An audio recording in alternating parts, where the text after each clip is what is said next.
Muito boa tarde a todos vocês, sejam muito bem-vindos aqui na nossa TV Unisantos, canal 40.1 ou então canal 12 da NET. A partir de agora tem o nosso programa Cidades em Debates comigo, Santiago Pérez, e o nosso corpo de convidados também, né? Hoje estamos em plena quarta-feira, o dia daquela feijoada, né? Hoje eu acho que já dá para arriscar uma feijuca aí por fora, né? O lockdown parece que tá meio acabando, os restaurantes parece que estão começando a funcionar, então a gente pode arriscar uma feijoada, né? Hoje, dia 28 de abril, e diga-se de passagem, as comemorações do dia 28 de abril, vamos anotar aqui o que comemora-se hoje. Hoje é o dia da educação, uma coisa que está precisando muito, né, no Brasil.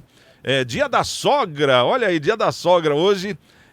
Hoje também é dia do trabalhador joalheiro, dia nacional da caatinga, e dia do observador de aves também, né? Já vamos chamar aqui o nosso corpo de convidados. Vamos dar uma boa tarde aqui para o nosso querido doutor Maurício Baltazar.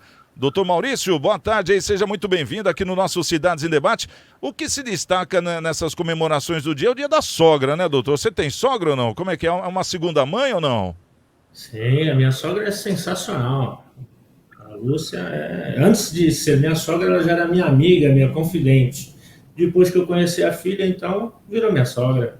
Olha aí, ó, elogio, rasgando elogio pra sogra, hein? Que legal. O nosso querido, hoje temos aqui dois juristas, né? O doutor Luiz Colella, grande Colella, seja muito bem-vindo aí pela primeira vez aqui no nosso Cidades em Debate. Ô Colella, o que você tem a dizer da sogra aí? Boa tarde, seja bem-vindo, Colella. Boa tarde, Santiago, aos demais amigos. Bom, eu já não tenho mais sogra, mas não tenho nada a dizer, sempre foi uma excelente sogra.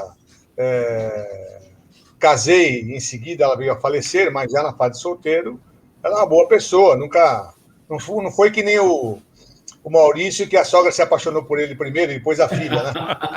O Maurício é aquele que a sogra queria que a filha casasse com ele. Eu também... Oi, Maurício, pode falar. Não, foi mais ou menos isso mesmo. Ela se apaixonou pela sogra. Nós éramos bem próximos, um grupo de 6 pessoas, nos tornamos amigos íntimos e tal. Foi quando começamos a frequentar a Maricari, né, a Suki Maricari do Brasil. E aí falou, quando tu conhecer a minha filha, vai dar liga. Aí no final deu, já são quase 20 anos de casamento. E que legal, uma 3 filhos, história. Muita felicidade, foi positivo sim, viu, Luiz? Bom, e eu deixo aqui também a saudade, né, da minha sogra, Dona Ilíria, uma grande pessoa também. Faleceu já há alguns anos e foi uma segunda mãe, né? A gente fala tanto da sogra, não sei o quê, que sogra tinha que ter 2 dentes, um para abrir cerveja e outro para doer 24 horas, né? Tem as piadinhas assim também, né? Ô Leandrão, o que você tem para falar da sua sogra aí, ou das suas sogras? Posso dizer que eu nunca tive problema com nenhuma delas, hoje já não são mais minhas sogras, mas as 2 que eu tive foram pessoas iluminadas demais. Estão vivas ainda, tenho um grande carinho, mas não tenho uma vírgula. Me trataram sempre muito bem. Eu só fico na dúvida do seu comentário, Santiago. Se elas me tratavam bem porque elas não queriam mais a filha dentro de casa, ou se elas me tratavam bem por eu ser uma boa pessoa. Você sentia alguma indiferença no dia da visita, assim, quando demorava muito na casa dela? Tá na hora, hein, gente? Tô indo dormir, então... Né? Nada, tudo tranquilo, tudo perfeito. Legal. Bom, vamos lá então, começando nesse clima gostoso do nosso programa, e eu queria dar um recado aí a todos vocês que estão nos assistindo, que nessa época de pandemia, vamos nos esforçar para ajudar aos nossos irmãos que estão passando por grande necessidade. O pouco que não te faz falta pode ser uma enorme diferença para aqueles que nada têm. Eu estou falando de itens de alimentação, itens de limpeza, itens de higiene pessoal, roupas, tênis, enfim. O que a gente utiliza no dia a dia. Se você tem algo usado, em bom estado, que não usa mais, né, porque saiu de moda, alguma coisa assim, ou até mesmo 1 quilo de alimento que faz uma família ter uma refeição né? Vários quilos de alimento pode fazer uma comunidade ter alimento, uma sociedade doando faz com que várias cidades não passem fome, que é o que está acontecendo, infelizmente, por causa da pandemia no nosso país. Porque essa ajuda do governo, claro que é uma tentativa, mas R$150 a gente sabe que não dá para nada. Então ajude as iniciativas do seu bairro, da sua cidade, e caso você não saiba para onde doar o que você tem, eu deixo um recado aqui, que a Casa Paroquial da Igreja Coração de Maria está de portas abertas para as doações, em horário comercial, fica ali na Avenida na Costa 74, bem ao lado da Nova Calunga, né? A papelaria Calunga, e o telefone é o 3223-7381. Pode falar lá com a Bebeca, que é uma pessoa super sensacional. Então vamos fazer esse apelo aqui a todos que doem pelo menos 1 quilinho de alimento, né? Que eu tenho certeza que faz uma grande diferença. 1 quilo de arroz pode matar a fome de uma família. Bom, vamos trazer o primeiro assunto de hoje. Olha, 19 mil obras federais com recursos públicos federais, esse é o número, segundo o levantamento, de obras paralisadas no país atualmente. Uma das palavras que há bastante tempo levam o brasileiro a pensar em prejuízo aos cofres públicos, né, e danos à sociedade, é a tal da palavra licitação. Quando tem essa palavra, a gente dá aquela entortada, né? Devido a grandes e pequenos escândalos, pairam suspeitas sobre todo tipo de contratação de obras e serviços, compra de equipamentos e materiais de expediente e sobre processos de escolha de construtores, prestadores de serviços e também de fornecedores. Bom, a voracidade dos fraudadores, ela não respeita nem a sagrada merenda escolar das crianças. Tampouco remédios, equipamentos e insumos hospitalares. Resultado, desnutrição, vidas perdidas e, para piorar, obras paradas e inacabadas. No dia 5 de março, aprovada na forma de redação final e sancionada com vetos pelo presidente Bolsonaro, isso no dia 1º de abril último, a nova lei de licitações e contratos administrativos também procura tornar mais claras situações e os procedimentos em que a escolha concorrencial e é desnecessária ou até mesmo dispensável. Para ter uma ideia, desde 93 as licitações eram regidas pela temida, mas muitas vezes burlada lei, pela lei do pregão e pelo regime diferenciado de contratações, a tal da lei 8.666, que ainda poderá ser utilizada pelo prazo de 2 anos, exceto no que se refere a crimes. Depois será extinta juntamente com a lei do pregão para entrar essa nova etapa aí, vamos dizer assim, de concorrência pública, de licitações. Bom, hoje nós temos aqui 2 grandes juristas, vamos trazer aqui o doutor Maurício Baltazar. Doutor, como é que você encara 19 mil obras paradas? É muita coisa, não é não, doutor? É muita coisa. Muita coisa. E apesar do esforço da atual administração em concluir, e de fato estão concluindo algumas obras aí, através do superministro Tarcísio, né, ter mostrado um trabalho diferenciado, ainda assim é um grande volume de obra e de dinheiro público desperdiçado. Porque nós sabemos que, apesar do rigor dessa lei que ainda está em vigência, né, por mais 2 anos, ela ainda era passível de burlar, né, de ser burlada, e não é por acaso que houve uma série de fraudes, lava-jato e etc., aí, com pregões agendados ou direcionados para determinado grupo de empresários. E, portanto, essa lei já era defasada, precisava ser revista, e me parece que essa lei, aprovada agora, publicada no 1º de abril passado, traz algumas inovações, justamente nesses 2 pontos mais críticos, né? O aspecto criminal, que já entra em vigor com essa emenda ao Código Penal, e revogando o aspecto criminal da lei anterior, né? E também a eficácia, a agilidade. No último programa em que nós tivemos a participação da deputada federal Rosana Vale, ela trouxe como exemplo a obra da ponte de São Vicente, né? Que está ali parada, tem o dinheiro está lá, já foi disponível, está depositado, mas em razão da licitação que houve, o vencedor foi impugnado pelo segundo colocado, e aí a burocracia, o processo judicial, administrativo, a obra não sai. Esse é só um exemplo desses 19 mil obras que tem. Então essa lei precisava ser revista, e me parece que trouxe inovações sensíveis, como os princípios que não eram verificados, questões, por exemplo, de contratações ou de dispensa de licitação. Por exemplo, critérios para contratação de advogado e tal era muito nebuloso, tinha que ter conhecimento, notório conhecimento e tal, coisas muito subjetivas que impediam essa contratação e agora parece que foram sanadas. Então, eu estimo que essa lei nova será importante para que seja um instrumento de materialização dessas 19 mil e sabe-se lá quantas mais obras que esse governo tem condições de materializar. Porque se com essa dificuldade toda já tem feito alguns relevantes trabalhos, né? Privatização do Porto de Bahia, aquela estrada da Amazônia, enfim, obras que eram que desafiou os últimos 30 anos e não eram concluídas, eles conseguiram fazer, e então eu imagino que vai ser um divisor de águas, viu, Santiago? Esses 2 últimos anos desse mandato vai ser positivo, eu imagino. Tá certo, eu tô vendo, né? O Brasil hoje, Colela, tem 5.570 municípios, né? Se a gente fizer uma conta grosso modo, 19 mil obras, dá o quê? 3 obras inacabadas para cada município. Quase 4 obras. Né? Então, quase 4 obras. É um número altíssimo, é um prejuízo muito grande. Imagina uma cidade que tenha 3 obras inacabadas. É um número astronômico, é a impressão minha. Não é impressão sua, não. É astronômico, até porque não é por município. Tem município que é uma obrinha ali, alguma coisa, mas tem município que tem vários, estados tem vários, a União, muito mais que todos, né? Agora, no começo é uma vergonha o Brasil ter um número desse, 19 mil obras paradas, né?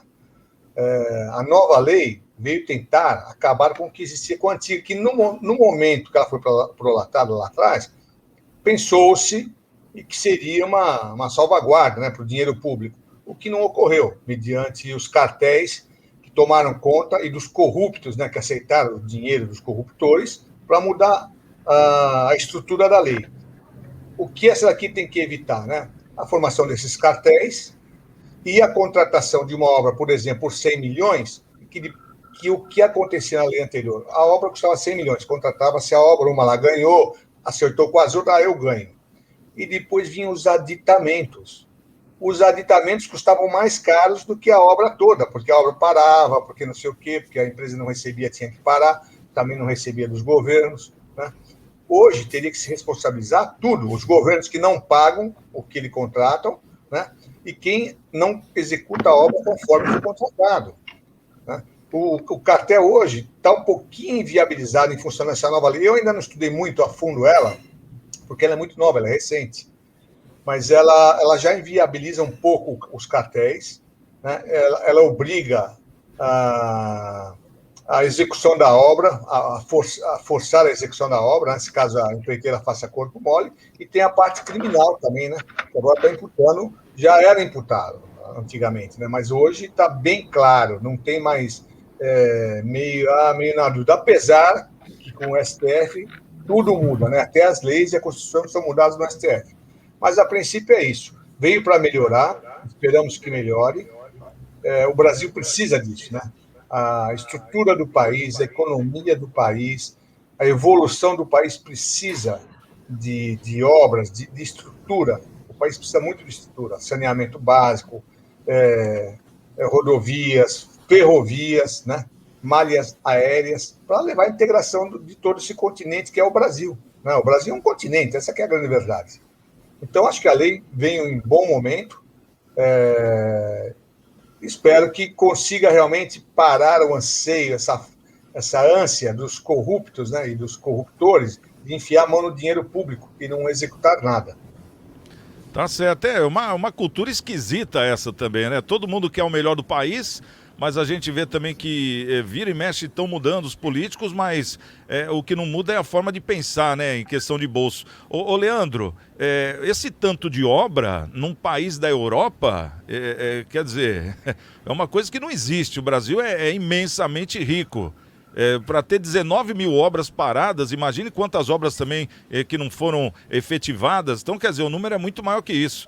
O que isso aí representa você como uma pessoa que faz cálculos, isso aí representa no bolso do brasileiro? É um grande atraso, Santiago. Mas vamos voltar só uma etapa do que o Colella comentou, que eu achei muito interessante. Dentro do nosso cenário, ter 19 mil alguma coisa é muito volume. E esses 19 mil que hoje se encontram em atraso, ele gera desemprego, ele gera a parte de ineficiência de uma logística para distribuição de produtos por sermos um país continental, atrapalha o desenvolvimento local para empresas e funcionários e geração de riquezas. Mas o grande problema disso tudo, Santiago, que eu enxergo, é que não é somente a lei. Existe muito fragmento dessa nova lei. Ela traz uma coisa interessante, mas os fragmentos que ela manteve no relatório dela, a substituição que ela trouxe, não traz ainda uma efetividade. Infelizmente, nós temos hoje algumas leis que facilitam demais para que a pessoa se torne uma devedora. E isso é muito ruim. A Lei 8666, diferente da Lei 14.133 que foi gerada agora, isso eu falo por conta de um passado onde que eu era prestador de serviços públicos, onde que as empresas que eu gerenciava prestavam serviços públicos. Muitas vezes a brecha de entregar a obra com 30%, 40% do total num acordo que existe dentro do contrato é mais vantajoso do que fazer a parte da entrega total. Os aditamentos, eles muitas vezes servem só para o equilíbrio econômico e não o aditamento de serviços, porque a lei permite aditar dentro do contrato mais serviços e não só dinheiro. E eles usam isso através de claims para fazer a geração de equilíbrio econômico. Quer dizer, a hora que faz a proposta comercial, a hora que faz o plano físico-financeiro, que são obrigatórios numa licitação, esses planos eles são mentirosos, já contando com o equilíbrio econômico, ou contando que vai deixar 30% da obra a ser feito. Então, isso impacta em prazo, isso impacta em agilidade, e isso impacta principalmente no bolso do trabalhador. Com certeza, né? E a gente sente. Bom, vamos lá, o pessoal que está nos assistindo, primeiramente seja muito bem-vindo, obrigado pela sua audiência, pelo carinho, você de todo o litoral, e saiba que esse programa e muitos outros programas ficam lá no nosso arquivo, né, no Cidades em Debate no Facebook, e você pode entrar lá, pode curtir, compartilhar, avisa os amigos, dê a sua opinião, que é muito importante, esse feedback, né, o que você está achando do programa, e claro, né, reassistir qualquer qualquer dos nossos programas que já foram passados, inclusive esse de hoje aqui, tá certo? Bom, vamos trazer uma outra notícia. Em reunião realizada na última segunda-feira, os senadores, né, da CPI da Covid decidiram a instalação da comissão com a eleição do presidente e vice do colegiado, ao contrário da decisão do judicial, né, que buscava impedir que Renan Calheiros assumisse a tarefa. Os senadores confirmaram aí o MDBista na função estratégica, é um dos relatores lá da CPI do Covid. Quer dizer, nem mesmo o STF, né, o Supremo Tribunal Federal, conseguiu barrar. Segundo disse o próprio pessoal do Senado, né, trata-se de uma decisão interna, corporis, como eles chamam, né, do Senado, que não admite interferência de outro poder, nem mesmo do STF. É o que declarou aí o senador Otto Alencar, que vai inclusive presidir a sessão de instalação da CPI. Fica aqui a pergunta, tem gente maior que o STF então, doutor Maurício? É o Senado? Não é maior, mas é do mesmo tamanho, né, Santiago? O nosso princípio constitucional é o da independência dos poderes. Então, em tese, o STF não pode... o judiciário não pode meter o bedelho no Congresso e o Congresso no judiciário e no executivo e vice-versa. mas nós sabemos que o Brasil não é para os fracos, né?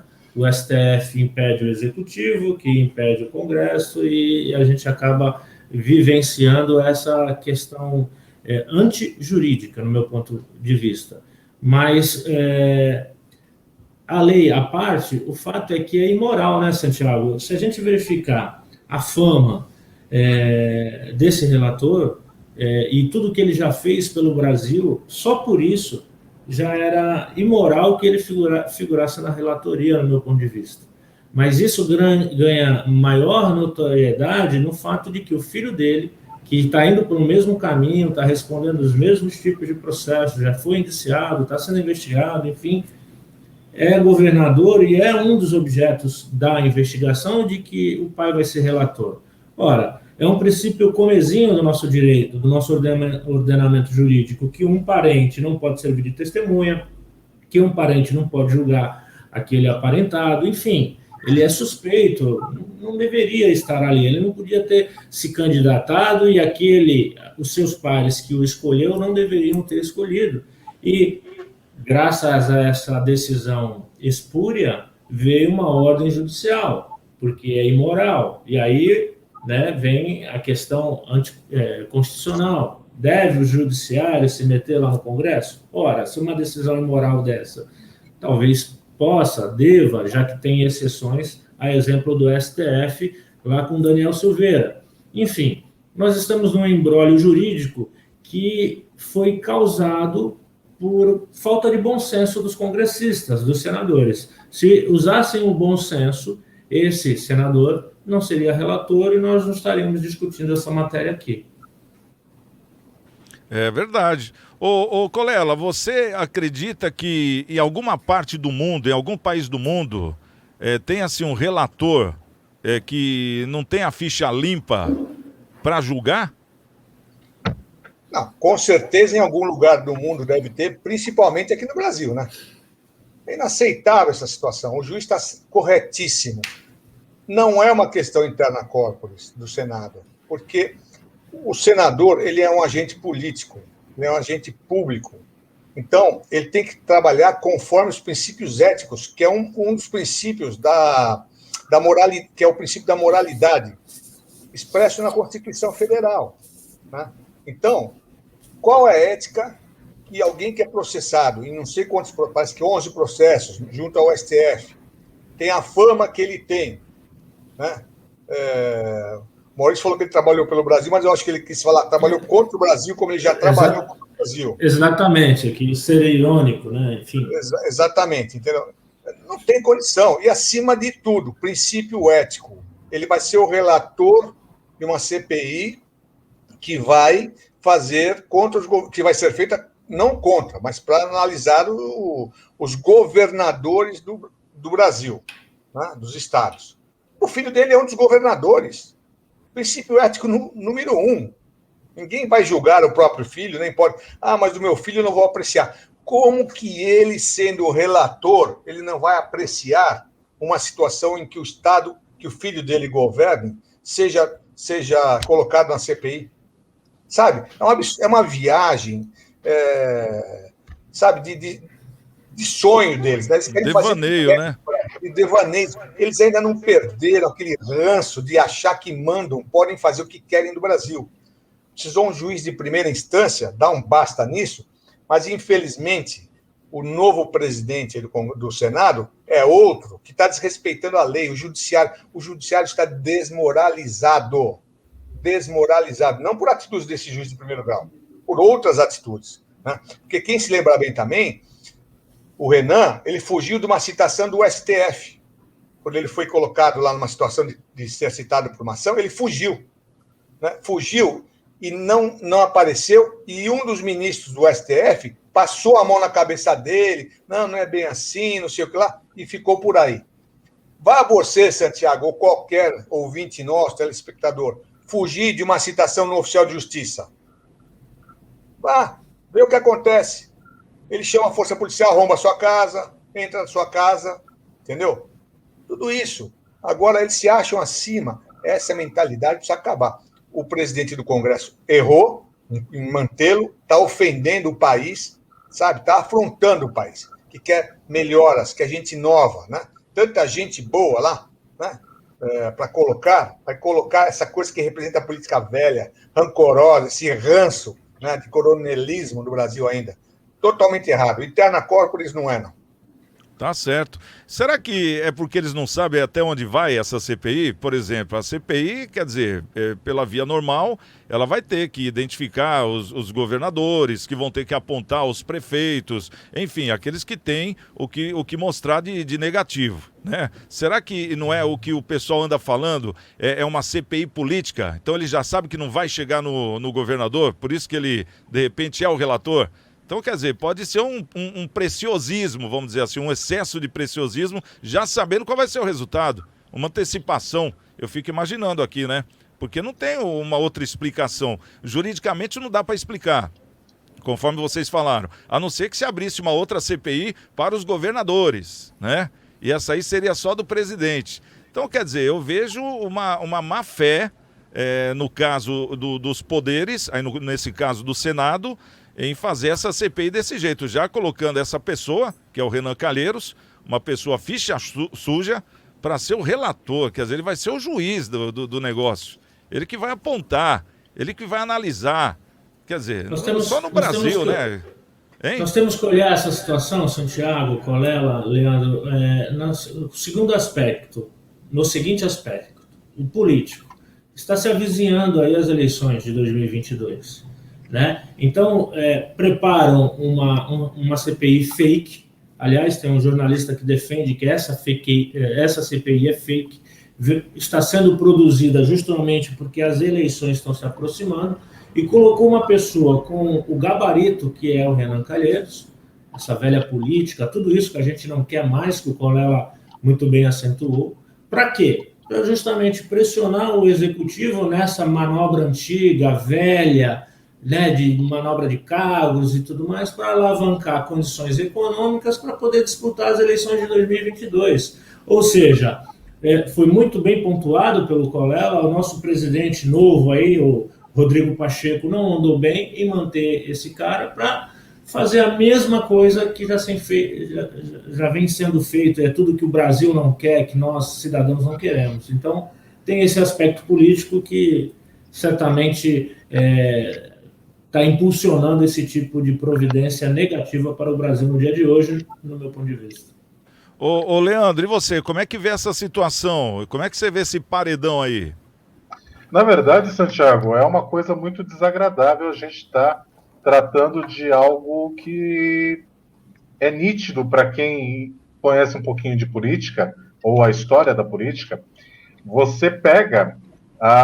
eu me enxergo hoje como vítima da consequência e sem forças para mudar esse cenário.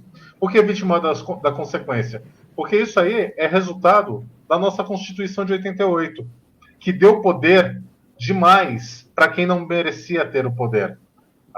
O centro, e isso na época o PMDB, não vou entrar em questão partidária, mas o Ulisses Guimarães, quando ele criou a nova Constituição, ele criou mecanismos que permitiu, e foi feito emendas sobre isso. Quando a gente leva para um Renan ser o relator, isso me dá aquela questão de a raposa dentro do celeiro de ovelhas.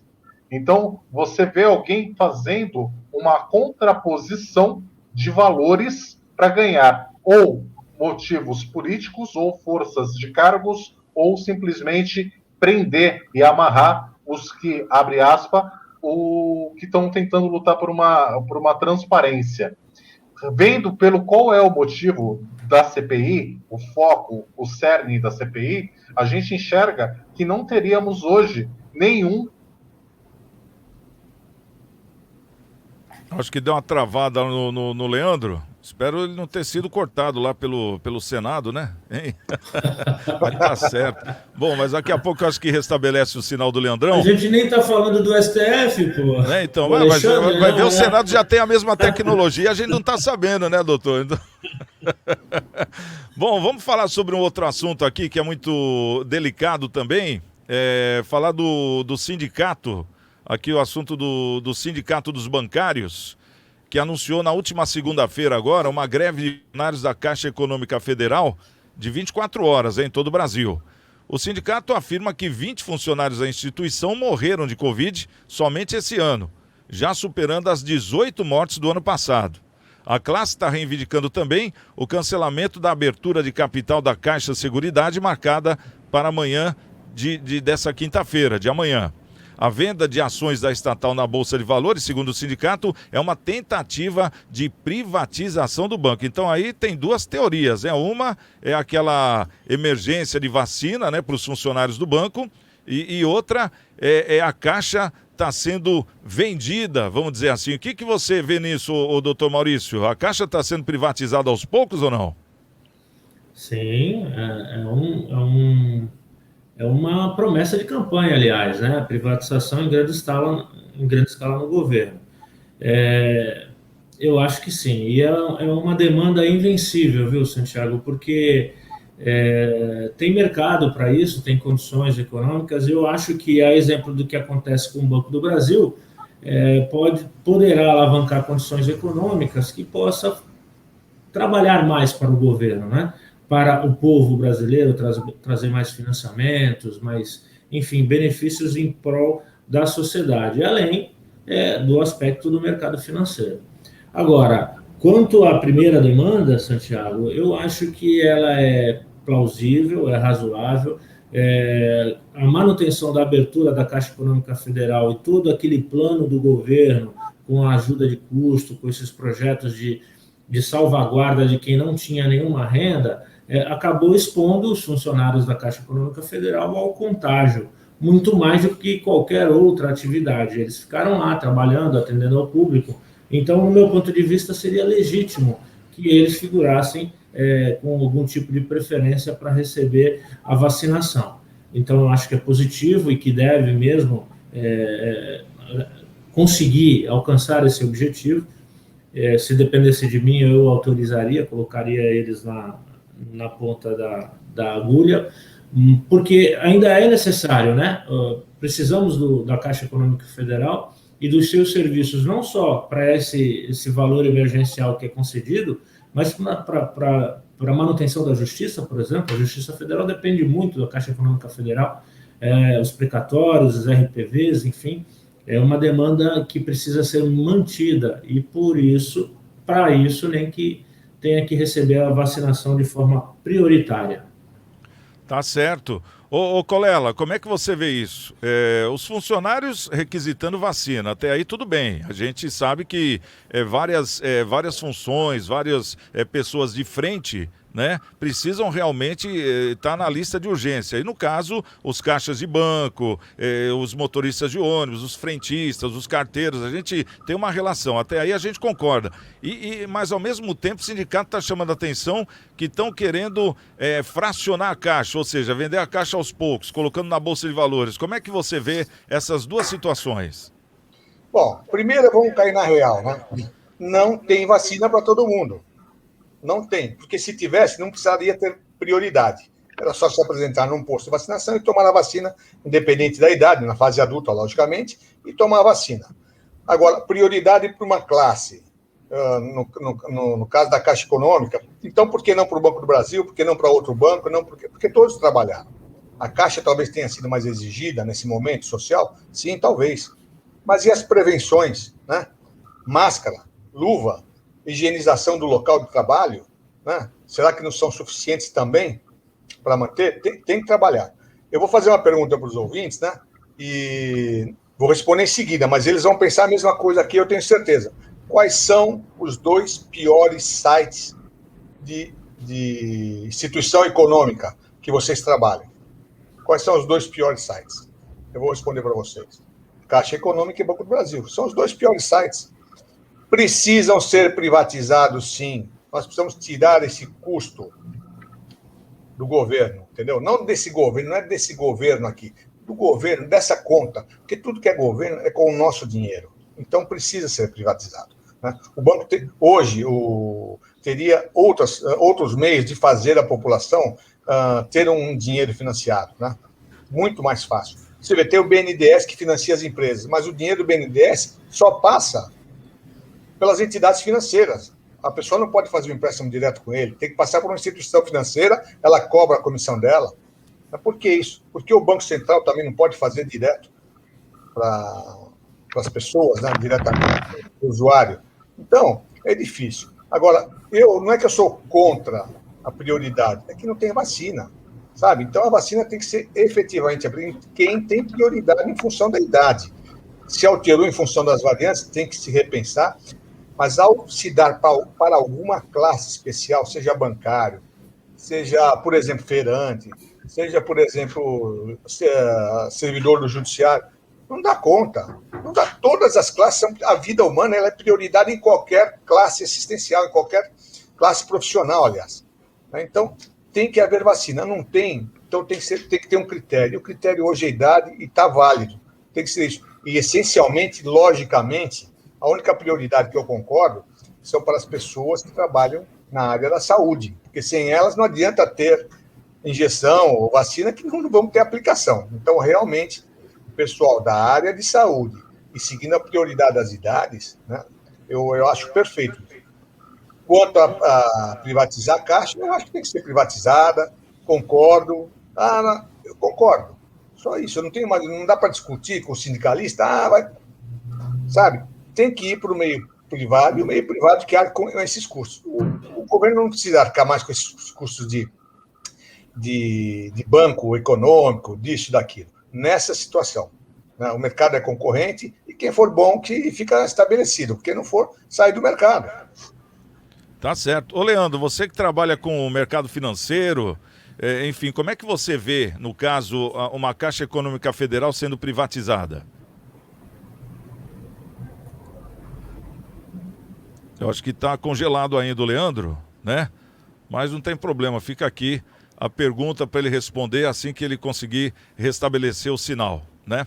Bom, e quero avisar a todos os nossos telespectadores que o nosso programa Cidades em Debate também está lá no Facebook, Cidades em Debate. Você pode entrar lá, pode compartilhar, pode curtir, pode dar a sua opinião, que é muito importante, e com certeza nós vamos estar respondendo para vocês a cada caso. Enfim, a sua participação é muito importante, que esse programa é feito para nós aqui da Baixada Santista, com pessoas conhecidas aqui da nossa sociedade, para debater os assuntos da nossa região, do Brasil e do mundo. Bom, vamos fazer o seguinte, vamos chamar aqui o nosso outro Maurício, que tem outro Maurício aqui, viu, Colela? Tem o Maurício Araújo, e ele fala sobre as câmaras municipal. Vamos dar uma voltinha, o que os vereadores estão aprontando pela Baixada? Ô, Santiago Pérez, tudo bem? Boa tarde. Então, falar um pouquinho das câmaras municipais aqui da Baixada Santista, e antes de passar algumas notícias, eu quero dar uma puxadinha de orelha, né?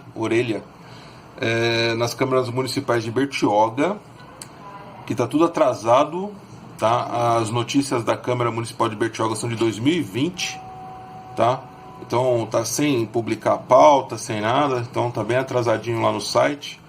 E as câmaras municipais, tanto de Cubatão e São Vicente, essa semana estão bem atrasadas também, estão lá com informações do começo do mês, tá? Então quem cuida do site aí das câmaras municipais de Bertioga, Cubatão e São Vicente, vamos dar uma atualizada, vamos dar uma atenção. Depois ficam falando que a população não se interessa, né? Aí não adianta, não tem conteúdo novo, não tem nada para informar, aí fica difícil, tá? Bom, lá no Guarujá não, Guarujá tá em dia, eles colocam direitinho lá, a coisa fica bonita, tá? Eles estão com uma PL, projeto de lei, que eles vão instituir a carteira do deficiente físico.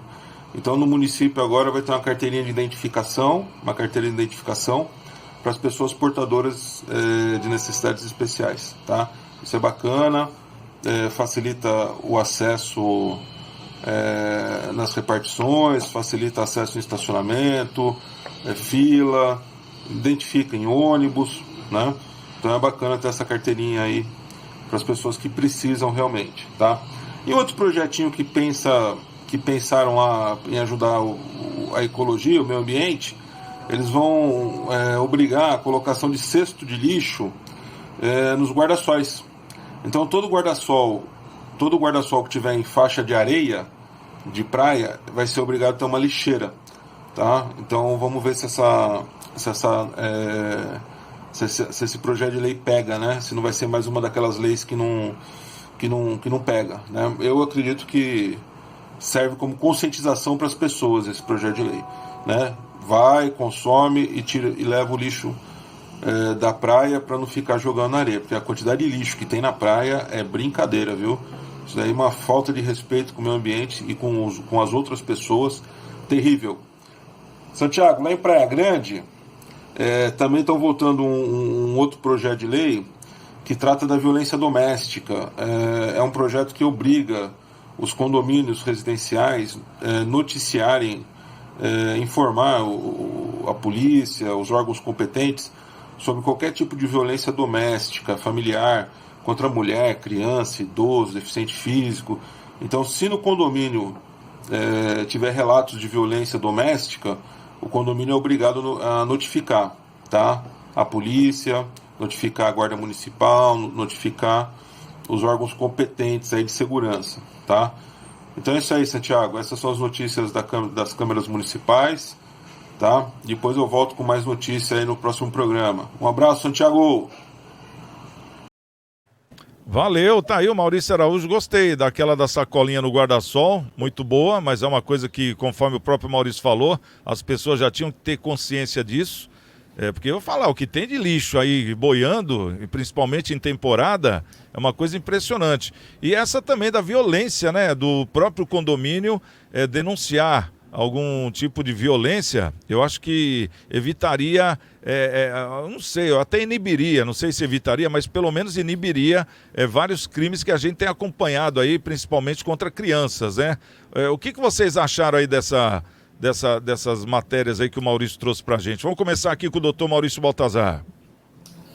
Vamos lá, Santiago, são positivas, como o Maurício Araújo falou, são boas providências. Guarujá tem dado bons exemplos, inclusive depois da divulgação aqui do programa já teve ideias que foram copiadas lá para o Cubatão, enfim, é algo realmente positivo, como a aprovação para a retirada de remédios com a receita médica do médico particular, que foi uma inovação do Guarujá, e copiada para as demais câmaras. Então, um fator que deve ser aplaudido, né? Porque, como o Colela comentou certa feita, o que é bom deve ser copiado mesmo. E, nesse caso, de novo, o Guarujá vem trazendo boas ideias. Essa identificação do portador de necessidades especiais realmente economiza tempo, constrangimento, já mostra ali, já sabe, não pergunta o que é, como é, já é positivo. E a questão do lixo, embora seja questão de educação, né? É um mal necessário, nem que seja para educar. Então, é positivo. O Guarujá está de parabéns mais uma vez, a Câmara presidida lá pelo José Nilton Lima de Oliveira, o Doidão, tem que ser aplaudido e, quem sabe, copiado ou até melhorado essas ideias que vem vindo do Guarujá em favor das outras cidades aqui da nossa região metropolizada. E você, Colela, teve alguma que te chamou a atenção? Alguma PL? Não, eu achei as três, né? Primeira do deficiente físico, né? Porque a pessoa fala, mas para que precisa carteirinha para o deficiente físico? Ele já não é. Não, porque a pessoa às vezes tem uma deficiência física que não é visível. E uma carteirinha, né? Desde que bem concedida, tem que ser criteriosa a concessão da carteirinha para o deficiente que não tem a sua deficiência facilmente constatada. Então, para ser atendido com prioridade no serviço público, perfeito. O da sacolinha na praia, maravilhoso. Isso daí já devia ter sido feito. É uma ideia simples, né, que já poderia estar aí há milhares de anos, né?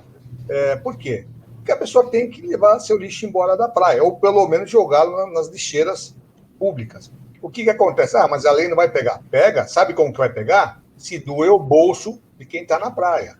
Né? Não tem sacolinho guarda-sol, toma multa. O guarda-sol é de um prédio, no Guarujá tem muito isso, né? O prédio vai lá, instala lá 30, 40 guarda-sóis na frente da praia. Então, o prédio que coloca a sacolinha. E quando vai retirar o guarda-sol, retira a sacolinha com o lixo. Né? Agora, é claro que isso depende da educação individual de cada usuário do guarda-sol. Agora, quem não depende de condomínio, tem que levar sacolinha. E se não levar e não colocar na guarda-sol, deve ser multado. Está aí uma excelente fatia para as agências de publicidade fornecerem os saquinhos, que vai ter publicidade de graça por todas as praias. O PL da violência doméstica. Na verdade, isso daí é um PL que já foi aprovado no Senado, né, e está agora na Câmara. O que eu acho? Eu acho que o Brasil já tem uma linha telefônica contra a violência, não me lembro agora qual o número. 181. Não me recordo agora. Diz que denúncia. Bom, que a pessoa pode ligar anonimamente e denunciar. O que vai acontecer nesse caso? Vai transferir o problema para o condomínio e para o síndico, né? Ou para o vizinho. Quer dizer, a pessoa que se sabe denunciada pelo seu vizinho pode querer vingança, pode querer tomar satisfações, porque se já está sendo violento com a mulher, vai ser violento numa outra situação. Logicamente, nós sabemos que, na maioria, são covardes, né? São covardes que só agem contra mulheres, que só agem contra crianças, só agem com quem não é maior que eles, contra um vizinho, ou contra um filho, possivelmente tenham medo, porque são covardes. Mas é uma coisa perigosa. Se já tem uma linha anônima, é só ligar e denunciar. Divulgue-se mais, publique-se mais o número dessa linha, né? Que a pessoa liga e faz a denúncia de violência doméstica. É o que eu penso. Trazer isso para dentro de um condomínio é muito perigoso. Mas, se for aprovada uma lei, vai ser uma lei, né? Porque o que acontece, por exemplo, Santiago, tem uma violência doméstica, a mulher sofre a violência, pode vir até ser morta, e o condomínio não denunciou, ninguém no condomínio denunciou. Será que todo mundo sabia? Será que o condomínio sabia dessa violência que vinha ocorrendo? Ou só ocorreu naquele dia, aconteceu o desastre? O que vai multar o condomínio? Vai prender o síndico? Vai prender o vizinho? Precisa ter uma ligação, uma conexão da lei com o resultado, né, de quem oferece a denúncia, né, contra o violento, aí, a pessoa. Tá certo. Ô, Leandrão, tá com saudade de você. Vamos ouvir a voz do Leandro agora. Fala pra gente, primeiro, o que você acha da privatização da Caixa Econômica Federal e depois fala pra gente dessas PLs aí das câmaras municipais. Vamos lá. A privatização ela é fundamental. Quanto menos o governo tiver a sua máquina administrada por ele, mais eficiente o governo fica. E quanto mais competitividade nós gerarmos no segmento, mais barato ficam as opções. Então você elimina um pequeno cartel, um pequeno movimento onde que 4 ou 5 operam e transforma num ambiente mais competitivo. Porque você, ao abrir capital, você acaba atraindo investidores de toda a parte do mundo. Isso é um ganho de desoneração que a gente vai ter. Referente às PLs dos municípios, Guarujá realmente está fazendo um trabalho diferenciado. Eu não sei se é um olhar mais humanista, mas o Guarujá, por ter tido vários anos prefeitos que não tiveram o carinho com a cidade, deixaram a cidade muito aquém do que ela já foi historicamente para turismo, historicamente de importância na região, hoje você vê um crescimento sensível, quer dizer, não é um crescimento, é uma equidade que Guarujá está buscando ter e quase que um protagonismo, porque Santos não consegue hoje trazer esse protagonismo. Santos chegou num patamar onde, se ele não mudar muitas regras, ele não alcança esse protagonismo. E as outras cidades que estavam abandonadas começam a fazer movimentações mais atuais, mais modernas, e trazem esse resultado. Então, Guarujá realmente está com um olhar muito humanista e que todos os outros prefeitos deveriam estar observando e seguindo seus exemplos. Tá certo. Bom, nosso Cidades em Debate é de segunda a sexta, da 1 às 2 da tarde, aqui pela TV Unisantos. E lembrando que você pode participar também no nosso Face, entra lá, Cidades em Debate, para você rever esse programa e muitos outros também, né, que ficam lá arquivados. E você pode comentar, pode compartilhar, nos ajude a divulgar a nossa página e o nosso programa para toda a Baixada Santista. Bom, tem mais um assunto aqui, inclusive em Santos, né? Cerca de 60 pontos turísticos e comerciais de Santos irão ganhar até o início do próximo ano 211 novas câmeras integradas ao Centro de Controle Operacional, o CCO, da Prefeitura. Os aparelhos possuem tecnologia avançada que vai permitir melhor captação e visualização das imagens e vão aperfeiçoar e ampliar o monitoramento da cidade em tempo real. Ao todo estão previstas 33 câmeras DOMI, que giram 360 graus de forma horizontal e 90 graus vertical, com alcance superior a 800 metros de distância e 178 câmeras fixas. As novas câmeras têm resolução Full HD e 4K, com programas para análise de vídeo inteligente, o famoso IVA, nas fixas e reconhecimento facial em até 8 câmeras que serão instaladas. Quer dizer, claro que vão ser instaladas em pontos estratégicos. Agora eu quero saber, doutor Maurício Baltazar, isso aí não tira a privacidade das pessoas? O que você acha de câmeras com identificação facial?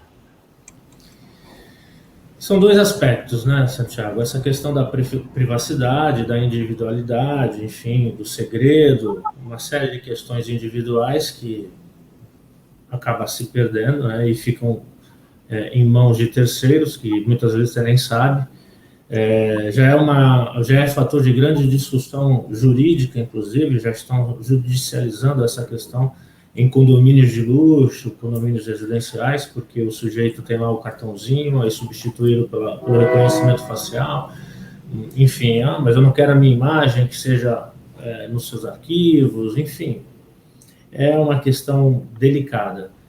Constitucionalmente existe a proteção e eu ou qualquer cidadão poderia negar, questionar, ter a sua imagem ventilada ou arquivada em qualquer arquivo, ou mais do que isso, dizer se eu estou ou deixo de estar aqui ou ali, é bem complicado. Mas se, por outro lado, olhando para a questão de segurança, ela é muito importante, porque dá para identificar uma série de pessoas procuradas pela justiça, procuradas pela polícia, enfim, e salvar ou até cumprir ordens judiciais que há muito tempo não são feitas. Enfim, tem motivações para ambos os lados. Agora, o que precisamos levar em conta é o seguinte: tem essa tecnologia, tirando a questão jurídica, constitucionalmente falando, do direito individual, como também a questão do bem-estar social, a violência, combate à violência e tudo mais, são pontos em dois extremos diferentes. Também temos que verificar a questão do pessoal. Adianta ter toda essa tecnologia e não ter o ser humano para verificar, constatar e tomar as providências? Nós lembramos aí na última campanha que esse monitoramento, apesar de existir a tecnologia, ele se revestiu falho porque a câmera captava a imagem dos furtos, né? Escolas, se não me engano aqui no morro. Policlínica. Na policlínica, exatamente. Enfim, tá lá, captou-se as imagens, mas ninguém ligou para a polícia ou para quem deveria ser ligado e evitado aquele crime.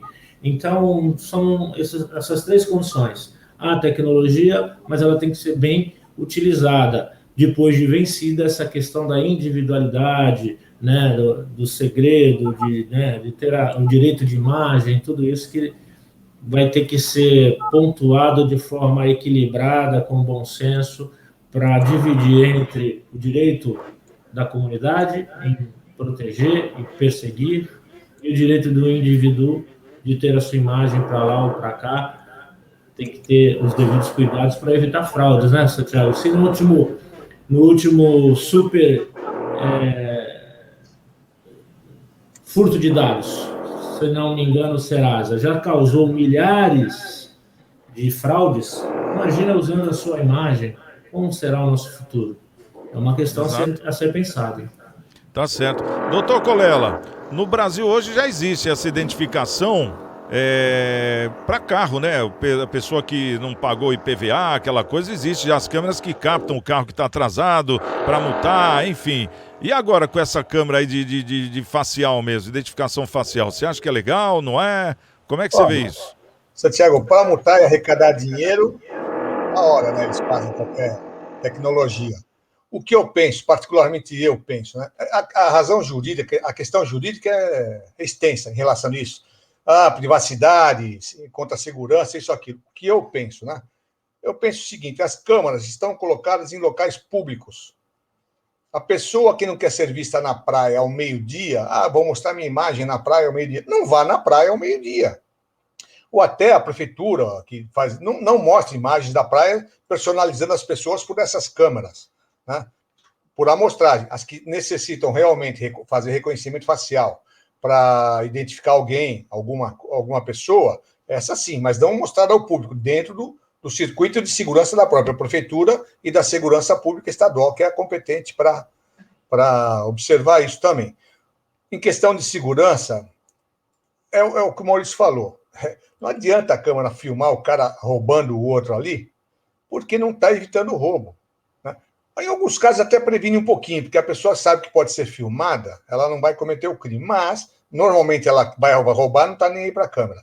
Se não tiver um policial ou agente que possa ir lá dar cabo da ocorrência, ir atrás do bandido, né? Reconhecer ele, jogar na rede da polícia.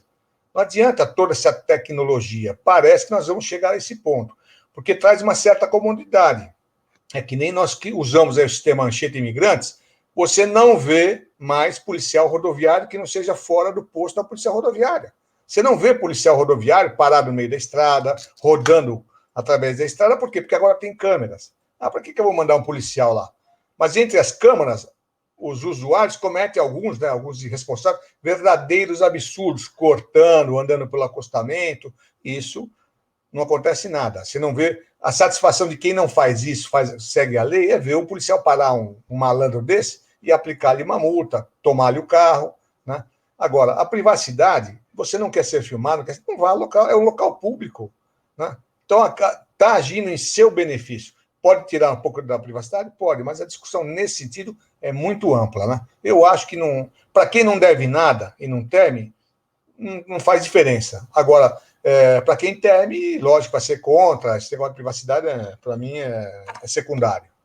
E aquele negócio, a mesma pessoa que fala que não gosta disso, não quero, né? Quando vai para fora, por exemplo, vai em Londres ou qualquer outro lugar da Europa, que é identificado facialmente, ainda dá risada, né? Então, adora. Né? Então, ô, Leandro, 1 minuto para você concluir, na sua opinião, sobre esse assunto das câmeras. É importante. É muito importante porque, assim, a gente só consegue ter o avanço da tecnologia, da segurança e de todas as outras ferramentas se a gente começar a ter familiaridade com a tecnologia. Senão distancia demais a necessidade versus a aplicação. Então, se existe a possibilidade de já começar a criar todas as rotinas e os procedimentos necessários para a aplicação do uso dessa tecnologia, vamos usar, sim, é importante. Todo o restante que falta, toda a parte de atenção, toda a parte de equipamento público de segurança, isso vai ser uma demanda que vai ser gerado e com muito mais assertividade do que simplesmente esperar o poder público equalizar a necessidade versus a tecnologia. Tá certo. Bom, estamos chegando ao final do nosso programa. Quero agradecer aqui a presença do nosso querido Dr. Maurício Baltazar de Lima, advogado no centro de Santos já há 25 anos. Muito obrigado, doutor Maurício. O Luiz Colela, também advogado e empresário, né? O grande Colela. Também, o escritório é no centro ainda ou não, Colela? Não é mais.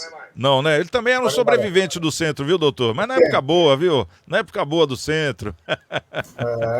Obrigado pela presença aí, viu, Colela? Os meus vizinhos já estão voltando, o pessoal está voltando para o centro. Seja bem-vindo, viu, Colela? Obrigado pela presença. Oportunidade de participar. E o nosso querido Leandro Lopes também, consultor de inovação. Obrigado pela presença, viu, Leandrão? E até a próxima aí, tá certo? Bom, pessoal, quero agradecer a todos vocês pela audiência, pelo carinho. E amanhã, 13h, estaremos aqui com mais um Cidades em Debate na TV Unisantos, canal 40. Um grande beijo a todos vocês. Estamos com Deus. E amanhã, quem chegar primeiro à 13h, espera outro. Até lá. Fui.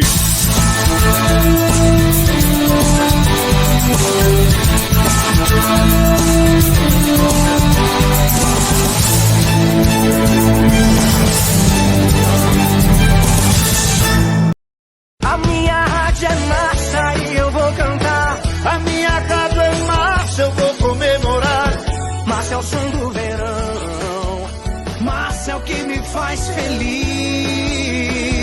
A minha rádio é massa e eu vou cantar.